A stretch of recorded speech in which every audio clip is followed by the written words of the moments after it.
मैं समझ कास्ट है लिल्ला या वो है लिल्ला, वो जो मुगलियों वाला था, चुगताइयों वाला, वो कितने आपके ख्याल में पाकिस्तानीज़ आए, फेलोशिप्स हासिल की, पढ़ने के लिए आए, उनका फोकस नज़र आया? वो एग्जिस्ट ही नहीं करते हैं। सब्सक्राइब करें और बेल दबाएं ताकि कोई खबर रह न जाए।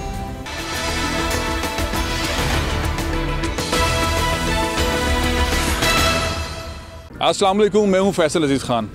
मैं मौजूद हूं अमेरिका के कैपिटल वाशिंगटन डीसी में।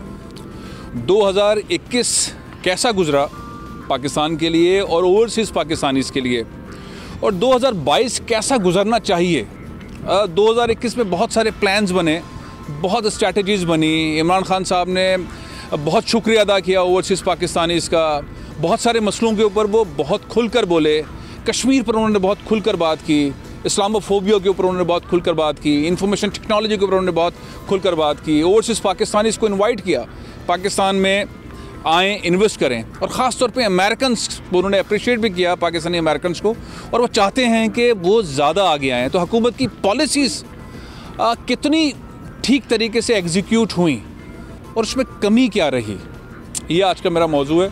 और साथ ही तालीम के शोबे में और इंफॉर्मेशन टेक्नोलॉजी के शोबे में पाकिस्तान को जिस तरह आगे बढ़ना चाहिए था, आगे बढ़ सके या नहीं बढ़ सके। ख़ास तौर पे एक पॉइंट है कि दुनिया भर के अंदर अमेरिका को इस तरह देखा जाता है तालीम के शोबे में कि हम मिडिल ईस्ट की बात करें, हम फार ईस्ट की बात करें, हम अपने साउथ एशिया की बात करें, बड़ी तादाद के अंदर स्कॉलरशिप्स मिलती हैं, बच्चे यहाँ पे आते हैं, पढ़ते हैं और वापस जाके अपने मुल्क में सर्व करते हैं। इंडियंस ने तकरीबन कैप्चर किया हुआ है आईटी मार्केट को।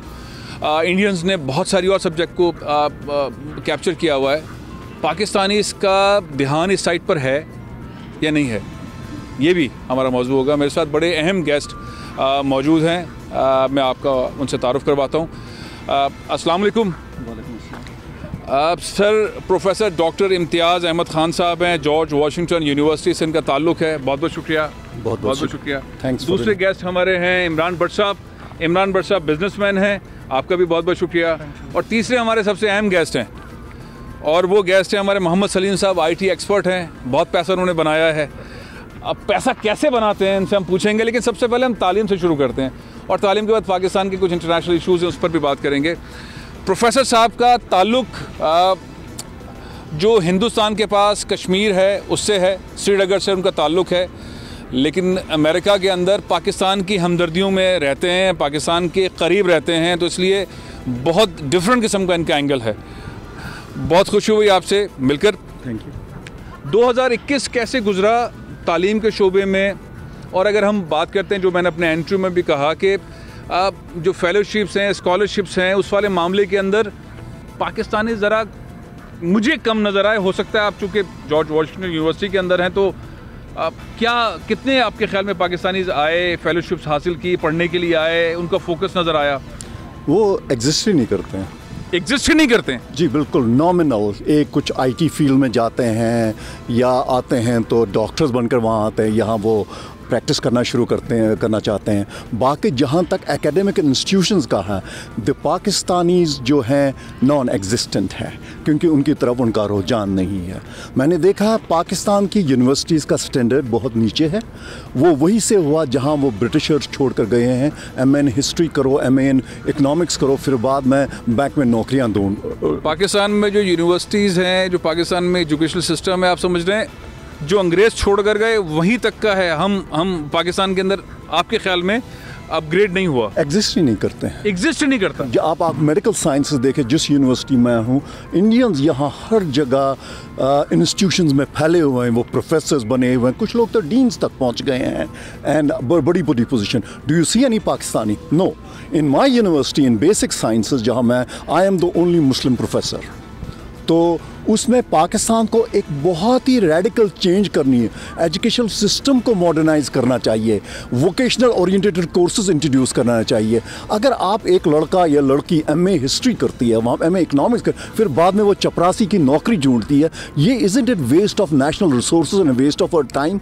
आजकल दुनिया चेंज हो रही है, इकॉनमी चेंज हो रही है। आज इस चीज़ की ज़रूरत है, दुनिया में दूसरे चीज़ की ज़रूरत है। अब देख लीजिए, एक कोविड फैला हुआ, वैक्सीन की तरफ किसकी तरफ देख रहे हैं? अमेरिका की तरफ देख रहे हैं। क्यों देख रहे हैं? क्योंकि अमेरिका में रिसर्च एंड डेवलपमेंट है, कंपटीशन है। अगर कोई प्रोफेसर मैं हूँ, मेरे को हर साल इवेलुएट किया जाता है कि मतलब तूने इस साल क्या किया। मैं ये नहीं कह सकता उनको लास्ट ईयर मैंने क्या किया, नहीं इस साल मैंने क्या किया। उसी पर परफॉर्मेंस बेस्ड सारा मामला है, बेस्ड है। मेरे जो इमरान खान साहब कहता है मेरिटोक्रेसी, लेकिन मेरिटोक्रेसी तो वो कहते हैं, लेकिन कितना उसने पाकिस्तान में अप्लाई किया है वो आप बता सकते हैं मुझसे ज़्यादा बेहतर। अच्छा, आपके ख्याल में अगर हम short term, mid term, long term कोई स्ट्रैटेजी बनाएं एजुकेशन के पॉइंट ऑफ व्यू से, अभी तो आपने कहा एग्जिस्ट नहीं करता, लेकिन अगर हम कोई प्लान करें तो किस तरह की प्लानिंग होनी चाहिए? तो शॉर्ट टर्म प्लानिंग होनी चाहिए। हम कैसे लोगों को इस तरफ रुजू करें, कहेंगे सिर्फ डॉक्टर्स और इंजीनियर आईटी ही फील्ड नहीं, दुनिया में और भी बहुत फील्ड है, बायोलॉजिकल साइंसेस है, सोशल साइंसेस है,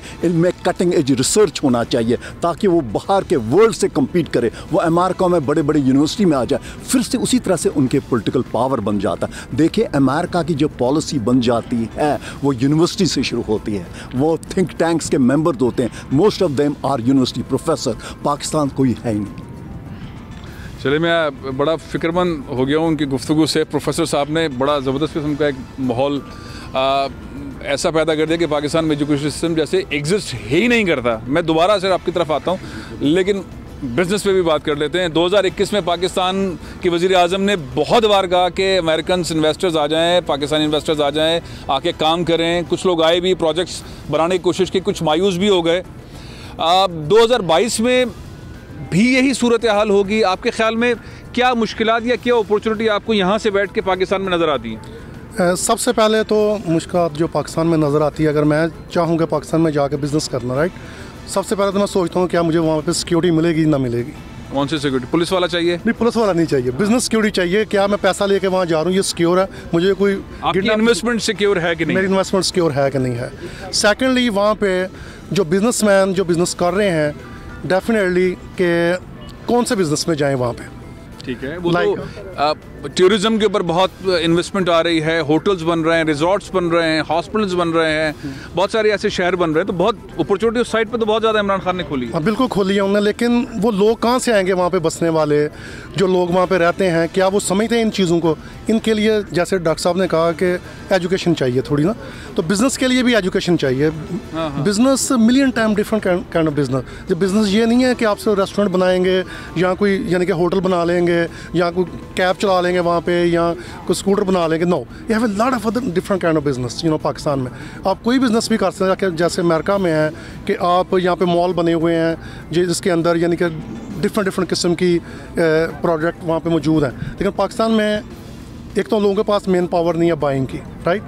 तो मैं तो कहूँगा कि वहाँ पे जैसे ऑयल का बिज़नेस है, IT का बिज़नेस है, इन चीज़ों में ज़्यादा अपॉर्चुनिटी है कि वहाँ पे किया जाए और लोगों को वहाँ पे शॉर्ट दिया जाए। मेडिकल का बिज़नेस है, जैसे मेडिकल के वहाँ पे मेडिसिन बननी चाहिए और वहाँ पे लोगों को सहूलत मिलनी चाहिए, यू नो कि इस किस्म की। लेकिन वहाँ जो अमेरिका में और यूरोप में जो ओवरसीज़ पाकिस्तानी हैं, जो पाकिस्तान में जाके बिज़नेस करना चाहते हैं, लेकिन उन्हें थोड़ा सा पहले कि फाइनेंशियल सिक्योरिटी हो और ब्यूरोक्रेसी सपोर्ट करे। इमरान खान साहब जो कह रहे हैं वैसा नजर भी आए, लेकिन वो वैसा होता नजर आता नहीं। चले हम देखते हैं 22 में क्या कर सकते हैं। लेकिन असल मामला ये है कि नोट बनाने वाली मशीनें जो हैं वो IT की दुनिया में। हमारे साथ मोहम्मद सलीम साहब मौजूद हैं, इनके चेहरे से लग रहा होगा बड़े पैसे वाले हैं, लेकिन एक दोस्त और अगले सेगमेंट में आएंगे, वो कहते हैं मैं इनसे ट्रिपल महंगा हूँ, ज़्यादा पैसे हैं मेरे पास। मैं आपको मुलाकात करवाऊंगा उनसे। कैसे हैं आप? अल्हम्दुलिल्लाह। अच्छा, हम बार बार सुन रहे हैं, खान साहब से भी सुनते हैं, हम और लीडर्स भी पाकिस्तान के वो सुनते हैं कि भाई IT का शोबा पाकिस्तान के लिए एक आउट ऑफ द बॉक्स है, हमें उस पर फोकस करना चाहिए, पॉलिसीज़ बन रही हैं, चीज़ें बन रही हैं, बहुत सारी अपॉर्चुनिटीज़ में आई भी, और पाकिस्तान ने इस कम टाइम के अंदर एक्सपोर्ट अपनी बढ़ाई है। $1 बिलियन से इसी 2 सालों के अंदर पाकिस्तान ने 3.75 बिलियन तक चले गए। आपके ख्याल में कितनी अपॉर्चुनिटी है अमेरिका में पाकिस्तान के लिए? पाकिस्तानी किस तरह से अपने आप को फ्रेम करें कि यहाँ पर आ जाएं? जी, अगर मैं IT स्टैंडर्ड्स की यहाँ बात करूँ तो जब से ये पेंडेमिक सिचुएशन आई है तो IT का ट्रेंड बिल्कुल ही चेंज हो गया। हाँ, और मैंने देखा है कि IT is one of those industry that is booming up nowadays. तो अगर मैं इधर US की बात करूँ, there is a lot of opportunity. अब मैं एक एज ए IT इंजीनियर काम भी कर रहा हूँ और मैं एज ए इंस्ट्रक्टर भी हूँ। I got a chance to teach in a different institutes as well. So अगर हम डिमांड की बात करें तो अगर मैं ये कहूँ तो गलत नहीं होगा कि US में जो क्वालिफाइड कैंडिडेट्स हैं वो कम है और जॉब्स ज़्यादा है। ठीक है। और अब अगर हम बात करें कि ऑफ शोर्स की, जैसे इंडिया है और सिंगापुर है, अदर कंट्रीज़ हैं, यकीन माने अगर मैं कहूँ कि ये गलत नहीं होगा कि 50% उनकी जो इकोनॉमी है वो यहाँ से चल रही है। इंडिया की इकोनॉमी 50% पाकिस्तान से अमेरिका से चल रही है। अमेरिका से चल रही है। अच्छा, वो कैसे चल रही है? वो कैसे चल रही है कि ऑलमोस्ट जिस कंपनी में मैंने काम किया है, जिस कंपनी को मैं जानता हूँ, उनका कुछ ना कुछ वर्क ऑफ शोर में बैठा हुआ है जो इंडिया से ऑपरेट हो रहा है। आप आईटी के डेवलपर्स ले लें, आप टेस्टर्स ले लें, आप और जिस मर्जी फील्ड में ले लें, आप इवन के कस्टमर सर्विस की कॉल यहाँ करते हैं वो सीधा वहाँ जाके मिलते हैं। क्या किया जाए? किस तरह से इमरान खान जो चाह रहे हैं, कह रहे हैं, हुकूमत पाकिस्तान जो कह रही है, जिस तरह से आप बात कर रहे हैं, हमें शॉर्ट टर्म प्लान आईटी की इंडस्ट्री को बढ़ाने के लिए क्या करना चाहिए, मिड टर्म प्लान क्या होना चाहिए, उसका ड्यूरेशन क्या होना चाहिए, किस तरह से हम आगे बढ़ें? जी बिल्कुल, मेरे ख्याल से तो फर्स्ट ऑफ ऑल जो आईटी की नो हो है वो बहुत लिमिटेड है हम में। अच्छा। आईटी की फील्ड को हम बिल्कुल नीचे रखते हैं, जैसे मेडिकल फील्ड है, इंजीनियरिंग फील्ड है, आईटी को उस तरह का बूम अप नहीं दिया जाता। स्पेशली जो हमारे स्मॉल सिटीज़ हैं उनमें तो बिल्कुल ही हम आईटी को, हमारे जो बड़े हैं वो समझते हैं कि बिल्कुल it's not a good field, या फिर उनका स्कोप जो है वो सिर्फ टीचिंग तक रह जाता है कि आईटी कर ली अब टीचिंग या बैंकिंग रह।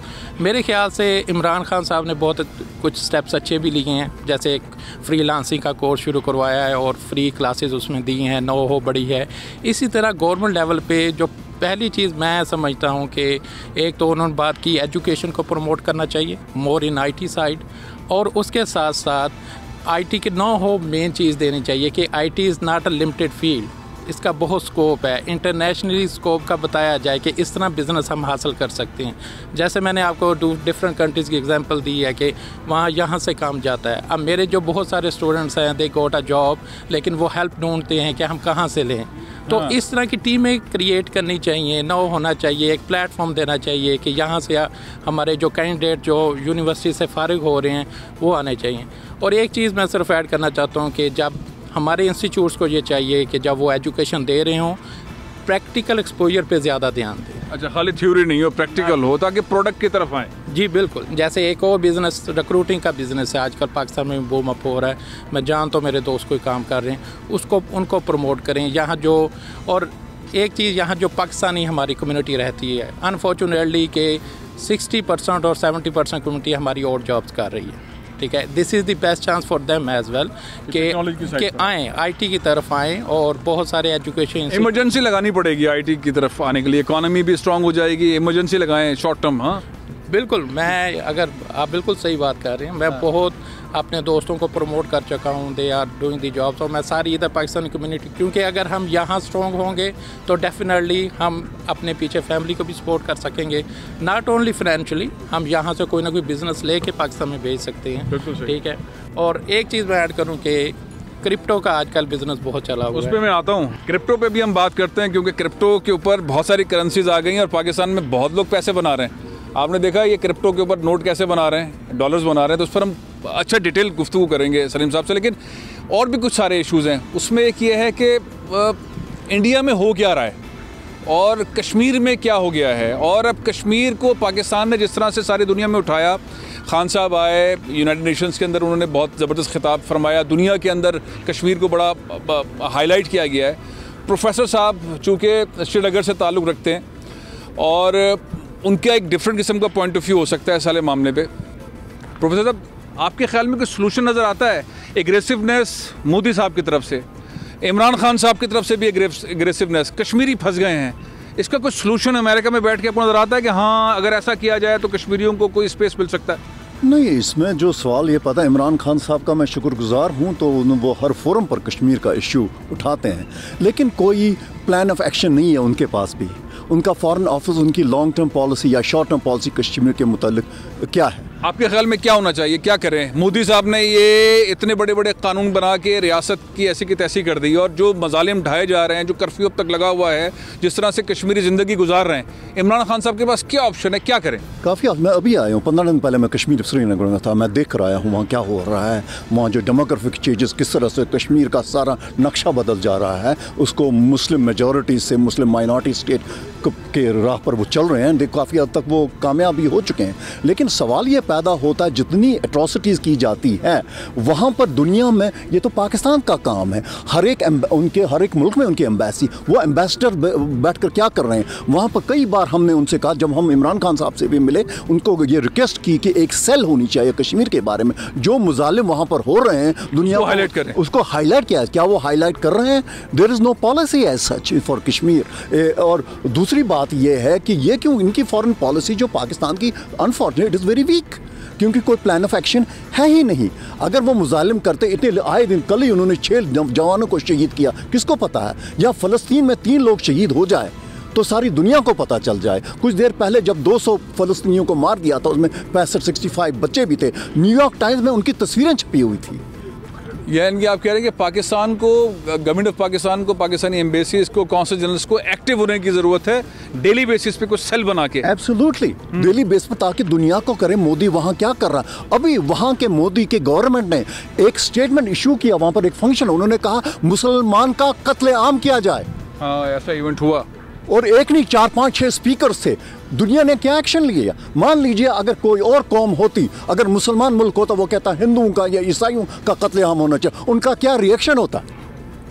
ये पाकिस्तान एक न्यूक्लियर पावर है, एक बहुत बड़ा मुल्क है, स्ट्रेटेजिकली इंपॉर्टेंट है। वो अपने आप को इतना कमज़ोर और हेल्पलेस क्यों समझता है? वो टर्की से मिल सकता है और ये कहता है ना, ये कहना कि किसी का हम 20 करोड़ लोगों का कत्लेआम करेंगे और उनको दुनिया चुप बैठी हुई है। क्या ये फिक्र लम्हा, क्या, सॉरी मेरी उर्दू अच्छी नहीं है, it is thing to ponder about. तो ये मैं तो पाकिस्तान का टोटल इनएक्शन देख रहा हूँ उनके साथ। कोई पॉलिसी नहीं है, कोई लॉन्ग टर्म पॉलिसी, कोई शॉर्ट टर्म पॉलिसी नहीं है। 2022 में क्या करना चाहिए इमरान खान साहब को? खास पाक एक्टिव इस्लामिक मुल्कों को एक्टिव करना चाहिए, उनको ये स्टे हाईलाइट करना चाहिए। अभी OIC की कॉन्फ्रेंस की, उसके अंदर कश्मीर को ज्यादा हाईलाइट किया। नहीं, एक्शन क्या हुआ? एक्शन आप कह रहे हैं क्या? आपके ख्याल में क्या एक्शन करना चाहिए इमरान को? देखिए जी, आपको नहीं पता, sorry I don't mean that, कि ये बिलियंस ऑफ डॉलर्स सऊदी अरब से, यूनाइटेड अरब एमिरेट्स से इंडियंस कमाते हैं। अगर उन पर कुछ फर्क पड़ जाए, इंडियन इकोनॉमी क्रैश हो जाए। इंडियन इकोनॉमी भी इतनी अच्छी नहीं जा रही है। अगर सऊदीज एक्टिव ले लें, यूएई कर लें, टर्की है, कतर कर लें, मलेशिया वगैरह, ये आप कह रहे हैं OIC कंट्रीज जो है पाबंदी लगाएं इंडिया के ऊपर। अगर वो सवाल ये पता, वो ये स्टेटमेंट्स देना है और वो चले गए खा पी कर, उससे तो कोई फर्क नहीं पड़े जाएगा। अमली तौर पर कुछ होना चाहिए, अमली तौर पर इंडिया का होना चाहिए। अगर आप ये करेंगे, इसके कॉन्सिक्वेंसेस होंगे। अगर कॉन्सिक्वेंसेस होंगे, जैसे फॉर एग्जाम्पल अमेरिका ईरान को कहता था, अगर आप ये नहीं करेंगे हम इकोनॉमिक सैंक्शन लगा देंगे, इसके इस्लाम को सोचना पड़ता था। इंडिया को ये सवाल कहा जाता है, नो। तो जवाब देने से, कहने को तो कुछ भी कह सकते हैं, फिर क्या बात है? वो भी चले गए, वो भी अपने घर, हम अपने घर। अमली तौर पर कुछ होना चाहिए तो मसला हल होगा। बहुत बहुत इंपॉर्टेंट बात है। हर पाकिस्तानी ये फील करता है, हर मुसलमान ये फील करता है कि इतने ख़तरनाक स्टेप्स मोदी इस्टेब्लिशमेंट ले रही है, हो रहे हैं, लेकिन उस तरह से आवाज़ नहीं बन रही। और 2022 के अंदर इस आवाज़ को पुख्ता, और प्रोफेसर साहब ने बहुत अच्छा सजेशन दिया है कि सेल बनाए जो 24/7 चल रहा हो और वो सारी इन्फॉर्मेशन सारी दुनिया को बता रहा हो। अच्छा, मैं दोबारा बिजनेस की तरफ आता हूँ। बट साहब जी, अगर हम 2022 में टारगेट करें कि पाकिस्तान में हमें बिजनेस लेकर जाना है, और चूँकि खान साहब का गवर्नमेंट उनकी जाने की मतलब ये कि 1.5 साल ही बाकी रह गया है, और 22 के अंदर दोबारा फिर आ जाएगी। भाई नजूमी है हमारे बट साहब, चलें, हो सकता है आ जाए, अल्लाह करे उनकी परफॉर्मेंस लोगों को नज़र आए, अच्छी आ जाए। फिलहाल तो लोग महंगाई में कट चुके हैं, पिस चुके हैं, लेकिन वो अमेरिका में भी पिस चुके हैं। अच्छा, ये बताइए कि 1 साल के अंदर कौन सी ऐसी इन्वेस्टमेंट आ सकती है जो अमेरिका में से जाए और पाकिस्तान में जाके फिक्स हो जाए, और आपको ख़तरा ना हो कि इन्वेस्टमेंट आपकी बिल्कुल ओके है और इमरान साहब की इस्टेब्लिशमेंट जो है उसको सपोर्ट करे? ऐसे कौन कौन से बिजनेसेस हैं जो लॉन्ग टर्म नहीं हो, शॉर्ट टर्म हो और आप सेफ रहें? अमेरिका से देखें, सबसे पहले मैं एक बात कहना चाहता हूँ कि पाकिस्तान, जैसे मेरा ट्रांसपोर्ट के साथ बिज़नेस है, के जैसे पाकिस्तान में मैं सुनता हूँ कि बहुत फॉग हो रही है, पोल्यूशन बहुत है, ये वो, उसके लिए यहाँ पे अमेरिका के अंदर जी, जैसे खान साहब ने कहा था कि 50,000 और 150,000 लोगों को जॉब मिलेगी, राइट जी। उसके लिए यहाँ पे एक इंस्पेक्शन स्टेशन टाइप का सिस्टम है गाड़ियों को चेक करने का। अगर पाकिस्तान में हर स्टेट में, हर सिटी में बने गाड़ियों को इंस्पेक्ट करने के लिए, जैसे वो स्मोक आती है, मिशन टेस्ट करते हैं, ये उससे भी बहुत सारे लोगों को जॉब मिल सकती है और टेक्नोलॉजी वहाँ पर ले जाएं और वो भी हो सकती है। इन्वेस्टमेंट है लेकिन फायदा ज़्यादा है, छोटी इन्वेस्टमेंट लेकिन फ़ायदा बहुत ज़्यादा होगा और बहुत सारे लोगों को जॉब भी मिलेगी। इसके अलावा अमेरिका से जो क्या लेके जा सकते हैं, यहाँ से आइडिया लेके जा सकते हैं पाकिस्तान में, क्योंकि सही इन्वेस्टमेंट हो, आइडियाज़ हो और खान साहब जो ओवरसीज पाकिस्तान की इन्वेस्टमेंट जो है वो सेव करें, जो आपने पहले भी कहा था। जी बिल्कुल सर। क्रिप्टो कैसे बनाएंगे पैसे पाकिस्तानी, ये हैं असल में। अब मैं इनकी मालियत पे नहीं जा रहा, क्योंकि अगले ब्रेक के बाद जो फनकार हमारे पास आ रहे हैं, फनकार कह रहा हूँ, हमारे जो मेहमान आ रहे हैं वो इनसे कई गुना ज़्यादा महंगे हैं, उनके पास ज़्यादा पैसे हैं। लेकिन क्रिप्टो में कैसे पैसे बनाएंगे? देखिए, मैंने अभी तक कुछ इन्वेस्ट नहीं किया क्रिप्टो में। ऐसे पैसे बनाए मशवरे दे देंगे? नहीं, मेरा जो मेन फोकस था वो सेफ जा रहे हैं, सेफ नहीं बताना चाहिए। चलें, स्क्रीन पर ना बताएं, कोई बात, मैं भी नहीं पूछता सवाल, लेकिन क्रिप्टो में कैसे आए?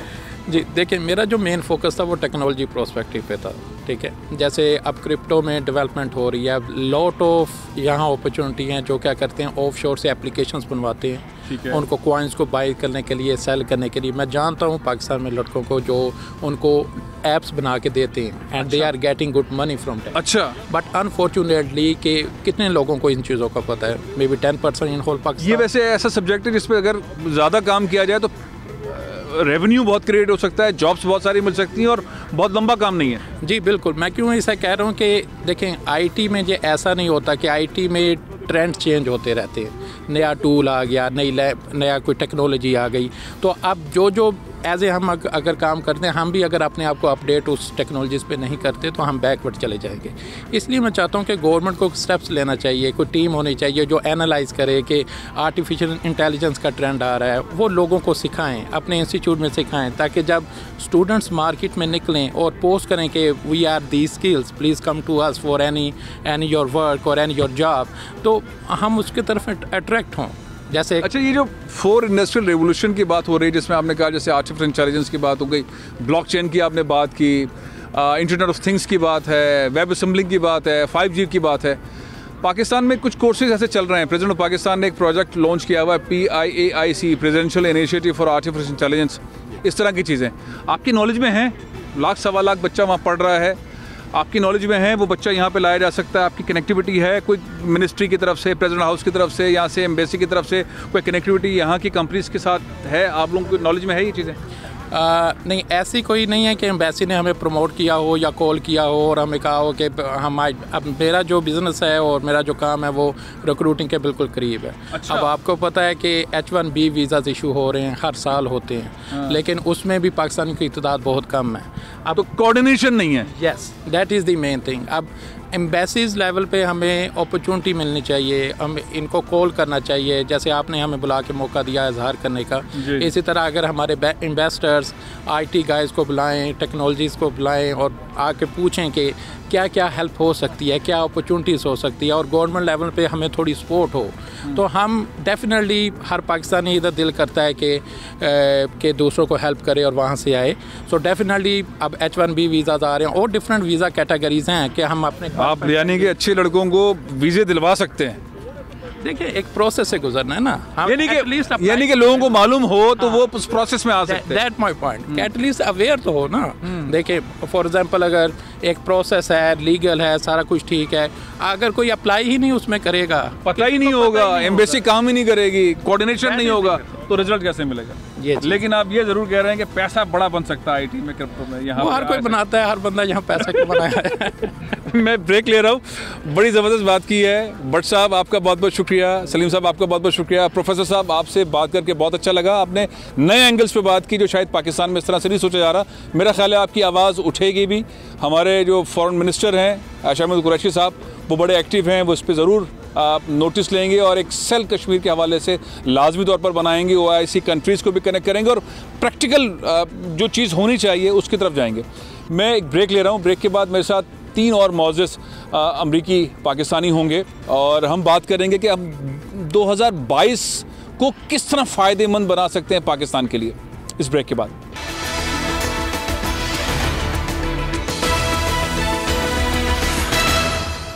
Welcome back. अमेरिका में ओवरसीज़ पाकिस्तानीज़ किस तरह से हुकूमत पाकिस्तान से मदद चाहते हैं, किस तरह से पाकिस्तान की डिप्लोमेसी यहाँ पर चले, कम्युनिटी को किस तरह की मदद चाहिए, इन्वेस्टर्स को किस तरह की मदद चाहिए। जो गलतियाँ 21 में हो गई या जो अच्छाइयाँ हो गई वो 22 में अच्छाइयाँ बढ़ जाएं और 22 में वो गलतियाँ भी दूर हो जाएं। मेरे साथ 3 अहम शख्सियात इस सेशन में, सेगमेंट में मौजूद हैं। हमारे वाशिंगटन में बोल नेटवर्क के ब्यूरो चीफ कौसर जावेद साहब मेरे साथ मौजूद हैं। बहुत कम आते हैं टीवी पर, लेकिन आज मैंने इनसे बड़ी खरी खरी बातें करनी है। और मेरे साथ मौजूद हैं हमारे बहुत प्यारे दोस्त हैं मदर चुगताई लिल्ला साहब, बड़े बिजनेसमैन हैं, इनसे भी हम बात करेंगे। और सबसे अहम आदमी जो है मलिक अली अवान साहब हैं, रिपब्लिकन लीडर भी हैं, पाकिस्तान पीपल्स पार्टी से भी ताल्लुक़ है, अखबार भी निकालते हैं, बहुत ज़्यादा मुतहर्रिक हैं। अगर कोई चीज़ अमेरिका में फैलानी है तो ये नंबर 1 पर आते हैं। मैं बात आपसे शुरू करता हूँ। कौसर साहब, मायूसी है पाकिस्तानियों में हुकूमत के इक़दामात जो इमरान खान साहब के रहे, ऐलानात बहुत सारे हुए, इक़दामात कम हुए, या सिर्फ पाकिस्तानियों का काम है पैसे भेजते रहो, पाकिस्तान से पैसे भेजते रहो और वहाँ से शुक्रिया लेते रहो? जी, ये आपने बिल्कुल कहा कि कुछ मायूसी और कुछ ऑप्टिमिज़म भी है। लोग जो स्टेप्स हो रहे हैं पाकिस्तानी गवर्नमेंट की तरफ से, ओवरसीज़ पाकिस्तानियों के लिए वोट का हक़ है, उसके साथ साथ ये रोशन डिजिटल पाकिस्तान अकाउंट है, उसके साथ साथ ये जो रिफॉर्म्स है ओवरसीज़ पाकिस्तानियों के लिए, सिर्फ पैसे ही नहीं भेजते वो, ओवरसीज़ पाकिस्तानियों के जो पाकिस्तान में मसाइल हैं बहुत ज़्यादा हैं। अच्छा, उसमें कौन कौन से बड़े मसाइल हैं? बड़े मसाइल ये हैं, सबसे पहले तो उनको जो उनकी प्रॉपर्टीज़ हैं, जो उनके जो मसाइल हैं उधर पाकिस्तान में, उनके लिए उनकी कोई सुनवाई नहीं होती। इस पर तो मैं बता रहा हूँ, वज़ीर-ए-आज़म पाकिस्तान ने एक अपने बहुत करीबी दोस्त को जो कि ह्यूस्टन में रहते हैं उनको जिम्मेदारी दी है, वो एक सेल बना रहे हैं। वो किसी और प्रोग्राम में उनका इंटरव्यू करूँगा। चौधरी साहब ने वो काम किया और ये इसी है कि ओवरसीज़ पाकिस्तान इसकी प्रॉपर्टीज़ पे कब्जे, तो ये इसके ऊपर इक़दाम हो रहे हैं जो मेरे नॉलेज में। जी, वो जो यहाँ पे जो पाकिस्तानी या जो पीटीआई के लिए काम करते हैं, उनका विजन जो है ना वो पाकिस्तान के लिए ही अटका हुआ है। जो पीटीआई में जो यहाँ पे अब तो सारे फारिग ही हो गए। नहीं, अभी वो फिर यहाँ की जो यूएस से पीटीआई है उन्होंने ऐलान किया जी कि हम बहाल हैं, हम उसी तरह काम करेंगे। नहीं, इमरान खान साहब ने सबको फारिग कर दिया। ये वो पाकिस्तान में किया है, लेकिन यहाँ के जो तो वो बेहतर काम करते हैं आपके ख्याल में? मेरा बिल्कुल नहीं करते। अच्छा, बिल्कुल। कौन साहिबान है जो अच्छे काम करते हैं? वो आप साहिबान का तो नाम मैं आपको कैसे पॉइंट आउट करूँ, ये 2-3 लोग हैं यहाँ पे। अच्छा। जो पीटीआई के यहाँ पे मुतहर्रिक है कम्युनिटी में। हाँ। जो टेक्निकल चीज़ें हैं उनमें कोई भी, यानी कि इमरान खान साहब को जो चीज़ पहुंचानी चाहिए उनकी पार्टी की तरफ से, वो प्रोग्रेसिव लीडरशिप नहीं है, आप ये कह रहे हैं? बिल्कुल नहीं है। अच्छा, यहाँ पे वैसे और पार्टीज की प्रोग्रेसिव है, मुस्लिम लीग नून की, पाकिस्तान पीपल्स पार्टी की, माजरत के साथ अवान साहब, पाकिस्तान पीपल्स पार्टी की, और इन पार्टीज से मुराद ये है कि वो अपने लोगों को गैदर करके सही इंफॉर्मेशन पार्टी लीडरशिप को देते हैं। ओवरसीज़ में बिलखुसूस अमेरिका में जो सबसे इम्पोर्टेंट जो चीज़ है वो इमरान खान साहब की पार्टी की जो सिंपैथेटिक है ना, ज़्यादा लोग जो किसी भी पार्टी पाकिस्तानी में पीटीआई को सबसे ज़्यादा पसंद करते हैं। उसकी वजह ये है यहाँ के लोकल लीडरशिप, यहाँ के लोग, उसकी वजह लीडरशिप अच्छी है इसलिए। लीडरशिप की कोई बात अलग है।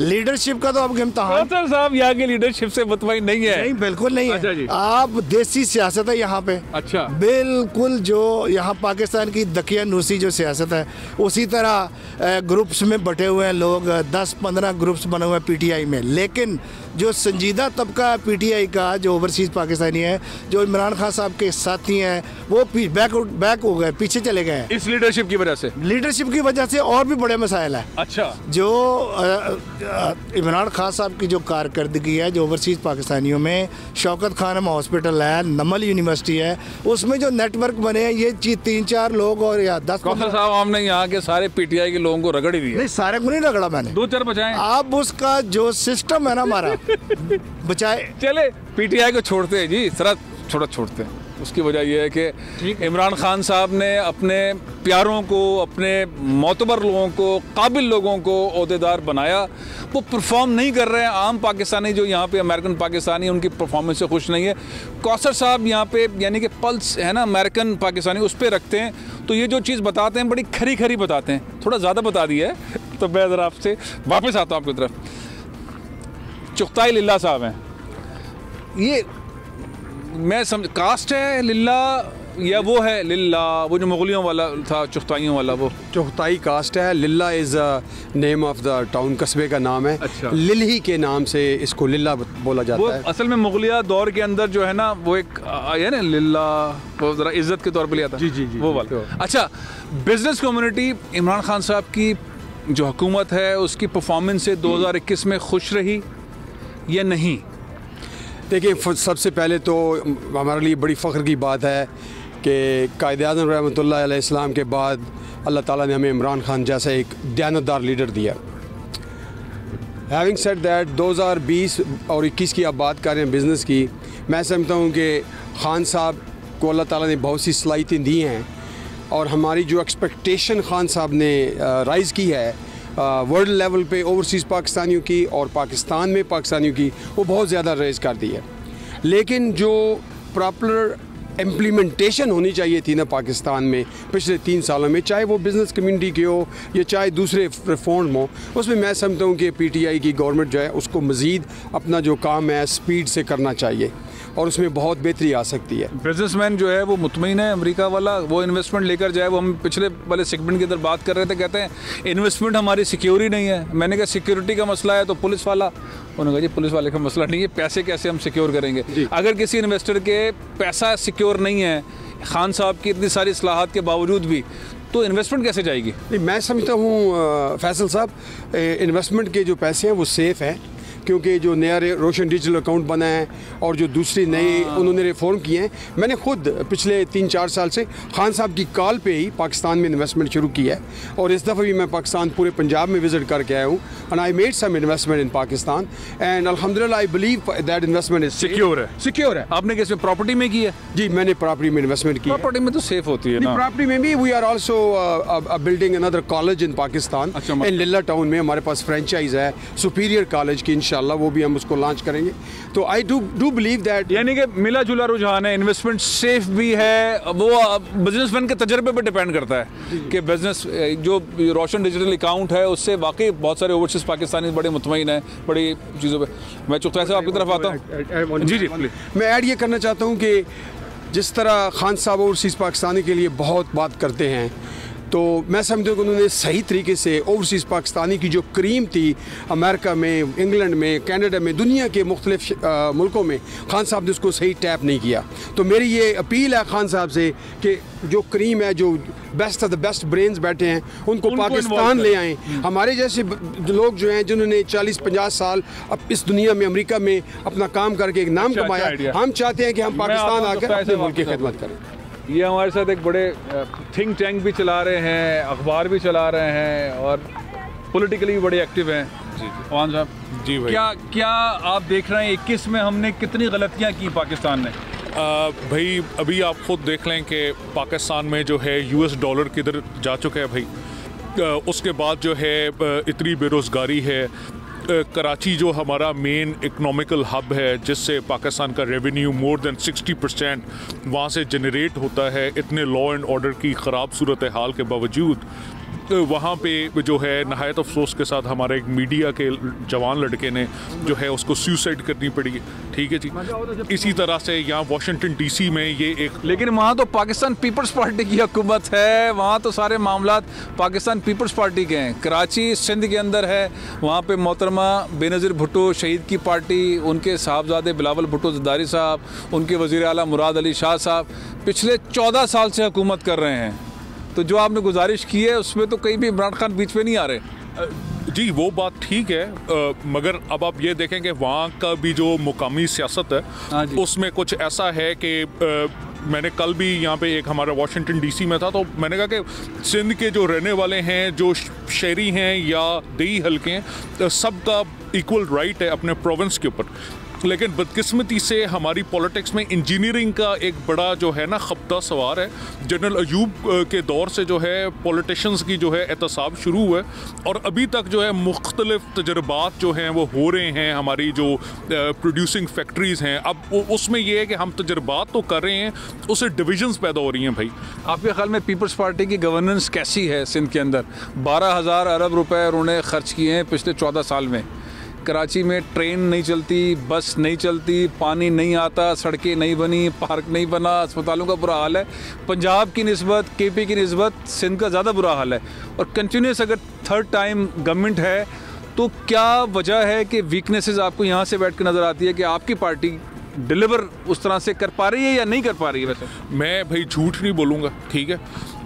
जो मुझे यहाँ से फील हो रहा है वो ये है कि जो पूरे मुल्क का एक स्पेक्ट्रम है जिसमें जो है रिश्वत है, ठीक है, इसी तरह से करप्शन है, वो यकीनन जो है मैं कैसे कहूँ कि नहीं जी सिंध गवर्नमेंट जो है वो बहुत पाक साफ है।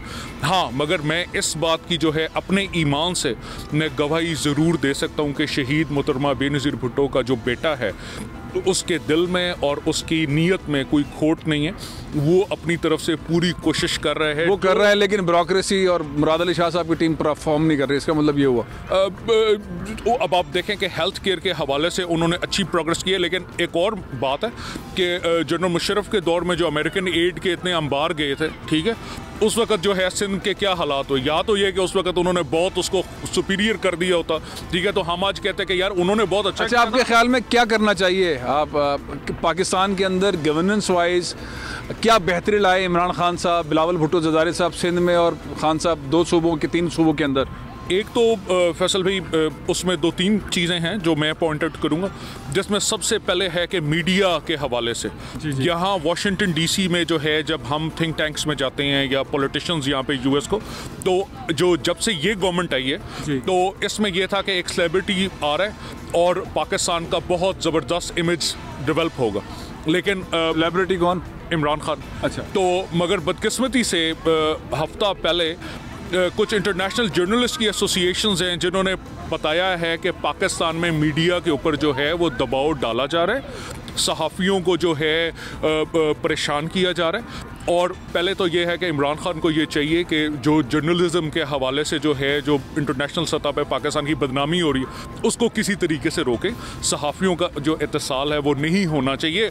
ये इतलाक़ इसका खाली इमरान खान पे नहीं होता, बिलावल पे और मरीम नवाज़ पे, तमाम पॉलिटिकल पार्टीज़ पे होता है। ठीक है, एक तो ये है। सेकंड ये है कि हमारे, जैसे मैंने पहले कहा कि कराची सिटी है, इतना पोटेंशियल है, 60% रेवेन्यू वहाँ से जनरेट हो रहा है। हमारे जो लड़के और बच्चियाँ यंग हैं, अभी भी आप फाइवर खोल के देख लें, अपने टैलेंट की बिना पे वो लोग जो हैं हज़ारों डॉलर अपने मुल्क को दे रहे हैं। ठीक है, अगर गवर्नमेंट जो है थोड़ी सी उन बच्चे बच्चियों की सरपरस्ती कर दें, उनको कोई इंस्टीट्यूट ऐसा बना के दे दें जो उनको ग्राफिक डिज़ाइनिंग सिखा दे, जो उनको जो है डाटा कलेक्ट, टेक्नोलॉजी की बात कर रहे हैं जो, तो हमारा वही जो बच्चे बच्चियां जो हैं जो ड्रग्स की तरफ जाने का उनका है और ये रिलीजियस एक्सट्रीमिज्म, तो वो उनको ज़रा पॉजिटिव तरफ, ये तो गवर्नमेंट को रोल करना चाहिए। बड़ी ज़बरदस्त बात है। अच्छा कौशल साहब, बड़ी ज़बरदस्त बात की, सारे गेस्ट बड़ी अच्छी बात कर रहे हैं। आपके ख्याल में 2022 में पाकिस्तान को अमेरिकन इस्टेब्लिशमेंट के साथ, बाइडेन एडमिनिस्ट्रेशन के साथ किस तरह से आगे बढ़ना चाहिए? फैसल भाई, आपको बहुत ज़्यादा तजर्बा यहाँ की सियासत का और पाकिस्तान की भी सियासत का। आपसे कोई बात नहीं छुपी। जो सबसे ज़्यादा इम्पॉर्टेंट चीज़ है अमेरिका में, there is no free lunch in United States. ठीक है, यहाँ पे जो कमज़ोरियाँ हैं हमारी वो बहुत ज़्यादा है। डोमिनेंस है जो इंडियंस की है, आप जितनी उसमें इम्प्रूवमेंट कर सकें वो बहुत टाइम उसमें चाहिए। अब वाइट हाउस में जो 55 के करीब जो है इंडियंस हैं, पाकिस्तानी हैं जो 3 हैं, वो भी ऐसे हैं कि उनकी कोई पार्टी से, कोई आम कम्युनिटी से कोई उनका राब्ता नहीं है, वो अपने तौर पे डेमोक्रेटिक पार्टी में आए। जो यहाँ की जो डायस्पोरा है, जो कम्युनिटी है, वो बहुत ज़्यादा रोल प्ले कर सकते हैं उसमें ये पीटीआई का चैप्टर बनाने की बजाय ये एक शोगल मेले की हद तक तो ठीक है, लेकिन जो जेन्युइन काम है इनका यहाँ पे मेन स्ट्रीम जो पॉलिटिक्स है वो ज़्यादा पार्ट प्ले कर सकते हैं फॉरेन पॉलिसी के साथ। ये जिसके साथ साथ हमारे जो एम्बेसडर्स हैं, जो सफारत। अच्छा, आपको लगता है 2022 में प्रेसिडेंट बाइडेन जो हैं वज़ीर आज़म पाकिस्तान को दावत दे देंगे, फ़ोन पे बात कर लेंगे, कोई ब्रेक थ्रू हो जाएगा? ये लगता तो नहीं है, जिस तरह हालात जा रहे हैं दोनों ममालिक के, क्योंकि खान साहब एक बहुत ज़्यादा स्टांस लिए हुए हैं। जैसे पहले हमारे हुक्मरान थे कि अमेरिका के लिए कुछ भी करने को तैयार हो जाते थे, वो बराबरी की सतह पे बात कर रहे हैं पाकिस्तान की और यूनाइटेड स्टेट्स की। पाकिस्तानियों को तो बहुत अच्छी लग रही है ये बातें सारी। नहीं, बात ही ये प्रैक्टिकल नहीं है ना। अच्छा, ये झुक के पाकिस्तान चले बाद, अब ये नहीं हो, अब वो झुकना तो वो झुक नहीं ना रहे, खान तो नहीं झुकेगा ना भाई। इसलिए ये जो बाइडेन के जो एडवाइजर्स हैं, जो वाइट हाउस में स्पीच राइटर हैं, जो सुपरवाइजर्स हैं, जो उनके फॉरेन पॉलिसी के, सब इंडियन हैं। जितनी देर तक पॉजिटिव, यही बात मेरी चुगताई साहब आपसे भी सवाल है। आपने कौशल जावेद साहब का तर्जिया सुना, वो कहता है कि 2022 में पॉसिबल नज़र नहीं आ रहा कि सदर बाइडन कॉल करेंगे या रब्ता करेंगे या उन्हें इनवाइट करेंगे खान को। आपका क्या ख्याल है? मैं समझता हूँ कि मैं इत्तफ़ाक़ करता हूँ कौसर जावेद साहब से इस बात से। 2022 में भी नहीं आएगा, 23 में भी नहीं आएगा, अगले इलेक्शन के बाद आएगा इंशाअल्लाह। तो मैं ये समझता हूँ। तो एक दो चीज़ें मैं ऐड करना चाहता हूँ। एक ये कि यहाँ पे अमेरिका में जो पाकिस्तान की सियासी जमातें हैं उनका कोई लाएअमल नहीं होना चाहिए, उनकी बिल्कुल कोई ज़रूरत नहीं है। उसकी बजाय पीटीआई खान साहब को चाहिए कि यहाँ पे एक थिंक टैंक लॉबी बनाई जाए जो पाकिस्तानी लॉबी हो, जो पाकिस्तान के बिहाफ अमेरिकन सियासतदानों से, लॉ मेकर से मिलके पाकिस्तान के बिहाफ काम करे। Last but not the least, small business के लिए मैंने बात अर्लियर की थी कि small business backbone of the industry in United State. मैशत की पाकिस्तान में भी ऐसा है। खान साहब को स्मॉल बिजनेस लोगों को इंसेंटिव देने चाहिए, वहाँ पे बहुत टैलेंट है, इंसेंटिव दे के उनको आगे ले आएँ और इंशाल्लाह पाकिस्तान की मैशत बहुत जल्दी आगे जाएगी। अच्छा, आप क्या समझते हैं 2022 में खान साहब की और बाइडन साहब की मुलाकात हो जाएगी, फ़ोन पर रब्ता हो जाएगा, कोई ब्रेक थ्रू होगा? मैं ये समझता हूँ कि फैसल भाई हमें उसमें ये देखना चाहिए कि जो पेंटागन और GHQ का रिलेशन है, ठीक है, army to army, military to military, वो थोड़ा होता है, ज़्यादा होता है, लेकिन एक बैकडोर जनरल से दोनों का आपस में रब्ता है, पाकिस्तान आर्मी का और पेंटागन अमेरिका का। वो तो ज़ाहिर है अफगानिस्तान से लिपटा हुआ है तो रहेगा जी। तो इसी तरह से जो हमारी पॉलिटिकल साइड है उसको भी हमारे पॉलिटिकल लीडर्स के अंदर इतनी एबिलिटी और इतने गट्स ज़रूर होने चाहिए। मुझे बहुत अफसोस है कि अमेरिकन पॉलिटिकल ऑफिसर जो है हमारे शेख रशीद को मिली है, वो कहती है वो जो कह रहा था मुझे समझ नहीं है और मैं जो उसको समझा रही थी उसको समझ नहीं है, ठीक है। तो जब हमारे स्टेट मिनिस्टर्स का ये हाल है तो उससे नीचे जो लेवल है उसका क्या हाल होगा जब आप बात समझा नहीं पा रहे और अगले की बात समझ नहीं रहे, और तो कैसे तलक़ात बेहतर हो सकता है ना कि पॉलिसी यही हो कि ना समझाना है ना समझना है। आप तीनों हजरात का बहुत बहुत शुक्रिया, बहुत बहुत शुक्रिया, बहुत बहुत शुक्रिया। प्रोग्राम ख़त्म कर रहा हूँ, लेकिन मुझे ऐसा लगता है कि 2022 में अफ़गानिस्तान की जो सूरत हाल है और जितनी अमेरिका को पाकिस्तान की ज़रूरत पहले थी उससे कहीं ज़्यादा अब अमेरिका को पाकिस्तान की ज़रूरत है। और ख़ित्ते में जो तब्दीलियाँ आ रही हैं, CPEC के हवाले से जो ख़ित्ते में तब्दीलियाँ आ रही हैं पाकिस्तान के चारों तरफ, और जो पाकिस्तान ने अपनी पॉलिसी ली हुई है उस पर बीच में ऐसा 2 या 3 मरतबा ऐसे चांसेस आ सकते हैं जिसके अंदर अमेरिकन चाहेंगे कि पाकिस्तानी इस्टेब्लिशमेंट और पाकिस्तान की हुकूमत उनके साथ क्लोजनेस हो, क्योंकि अगर ऐसा नहीं हुआ तो पाकिस्तान चीन की तरफ उस तरह से स्पीड से टर्न कर जाएगा कि दोबारा ब्रेक थ्रू के चांस बहुत मुश्किल से मिले। देखते हैं 2022 पाकिस्तान के लिए कैसा रहता है और अमेरिकन पाकिस्तानी 2022 में पाकिस्तान को और क्या क्या देते हैं और पाकिस्तान, हुकूमत पाकिस्तान, ओवरसीज़ पाकिस्तान इसके लिए क्या क्या करता है। प्रोग्राम में ख़त्म कर रहा हूँ, इंशाल्लाह कल फिर हाजिर होऊंगा। इजाज़त दीजिए। पाकिस्तान जिंदाबाद।